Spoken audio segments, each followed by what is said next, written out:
So literally just yesterday, I know I'm late. The first trailer for Dune Part 3 or Dune Messiah, Denise, please change the title to the title of the book, I swear, was just released. And I know that a lot of you guys may have so many questions.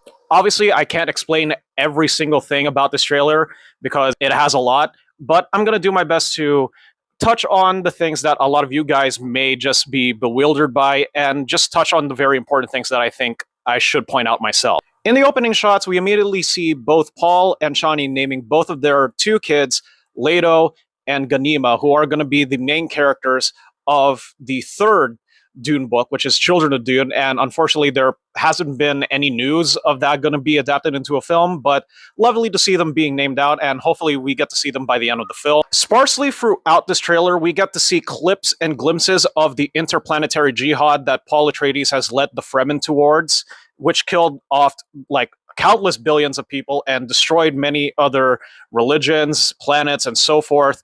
It's not going to be directly shown, I'm pretty sure, much like how it was in the books. Instead, it's going to be partially shown and mentioned all throughout instead. We then see the character of Florence Pugh, who is Princess Aurelian, who is part of the Bene Gesserit that is led by Gaius Mohim, and they're basically going to conspire to kill Paul and take the throne away from him. Alongside the Bene Gesserit is the Teliaxu, who is going to be represented by Robert Pattinson's character named Scytale. And Scytale is what we call a face dancer in the Dune universe. We can basically just say that they are shapeshifters who can mimic other different humans. And if you're wondering what that floating casket was behind them, well, guess what? It's revealed to be Duncan Idaho. Now, I know that a lot of you guys are maybe asking, how the hell is Duncan Idaho back? Well, basically, the Teliaxu, they take a lot of dead corpses, and basically they just revive them, put new eyes in them, and make them into sort of mentats. And then this shot right here is Paul Atreides' sister, who is Alia Atreides,